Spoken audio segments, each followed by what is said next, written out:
So, a couple of days ago, I made a TikTok talking about black men and black women in regards to dating, specifically nerds. How there's this belief that black women don't date black nerds because, they're not nerdy, or black men is thinking that black women aren't into nerd shit. So it's like this whole big miscommunication, whatever.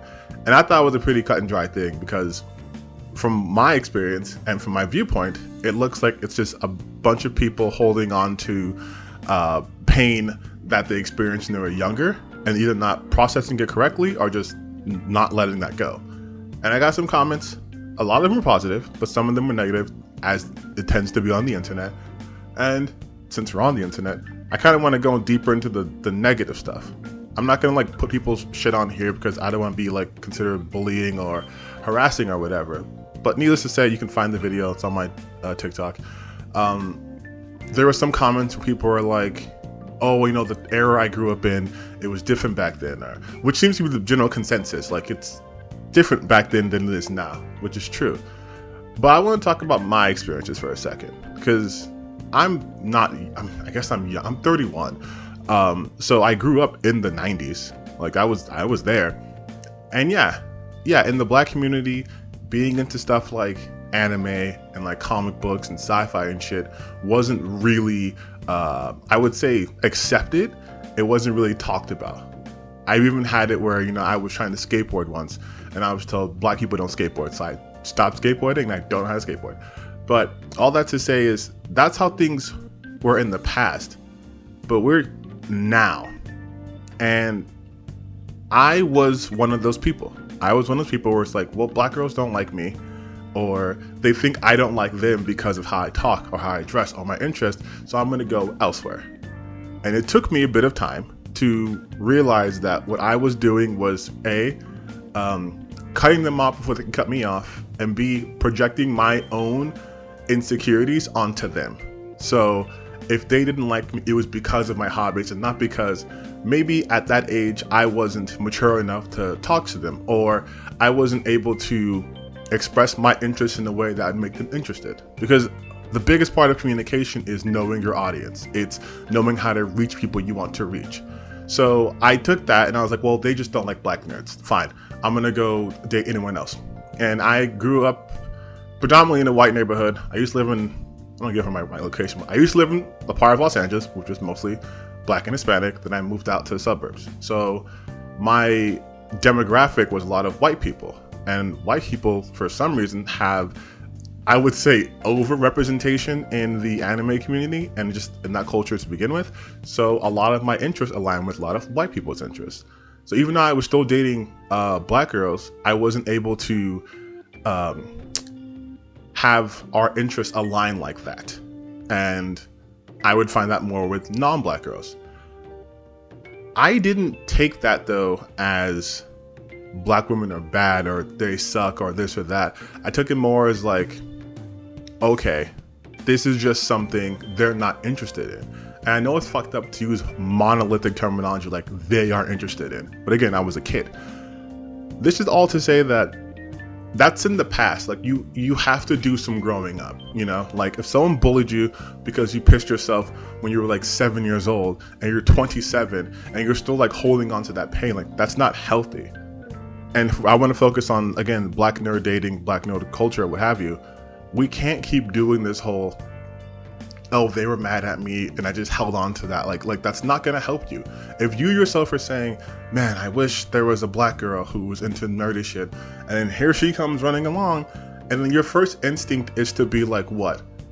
That's not true, or to gatekeep them, or to quiz them. Really look at yourself and think, this is something you've literally been asking for years. And now that it's here, you don't want it because you went through those years where it didn't exist. That doesn't make any sense, right? If I was oh man, I really want this brand new, graphics card. And then the graphics card comes out. I'm well, I had to wait fucking 3 years for this card to come out. So I don't want it. It's no.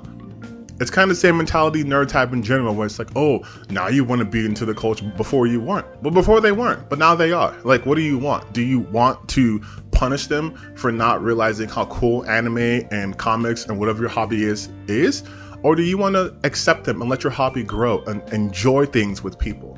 Because I would personally love it if I was waiting for like my dream person and then they appeared. I'm like, cool, now we can do shit together. Versus saying, oh, you like anime? Quickly, name the top 5 directors. You know what I mean? Like, it doesn't make any sense.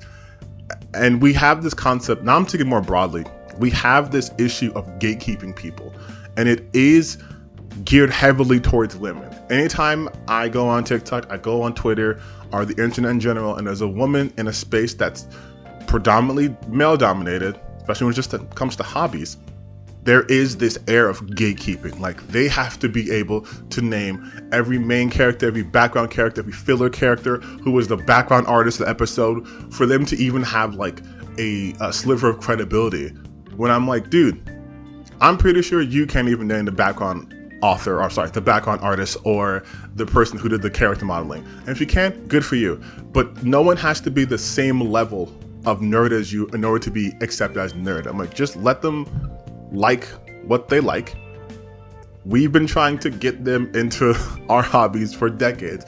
They are now willingly doing this, and we're still like shitting on them. And to the men who are mad at me and when I'm other hosts and we're like, oh, dude, your beard or your hair. I'm like, first off, I look good. I know I look good. I may have body dysmorphia sometimes. I may have just really low physical self-esteem, but I know objectively, I look good. I don't have problems like that. And I also know that you're coming at me hurt because hit dogs holler. So I'm talking to you guys specifically.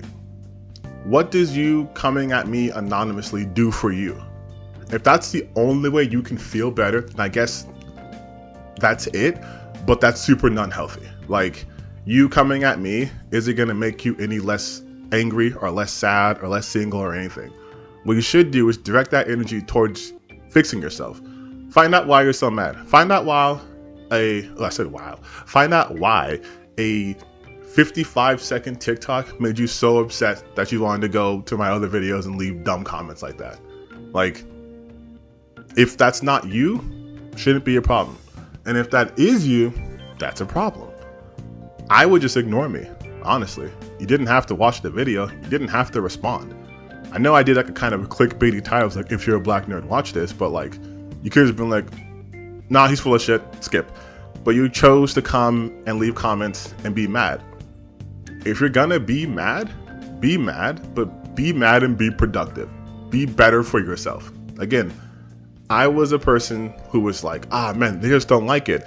Then I realized, no, there was something wrong with me. It was my approach. It was my perception of things. It was my mentality. It was the thought that I, a nerd, could never get them. So fuck them. I'm going to get them before they get me, so to speak. And that wasn't doing anybody any good. So yeah, that's kind of what I wanted to say. This is a long video, longer than I thought it was going to be, because I don't really script these videos and I don't like to do these kinds of videos, but it needed to be done because I'm very tired of that conversation. And just to reiterate, if that made you very mad, really check yourself and see why you were so mad about that in the first place.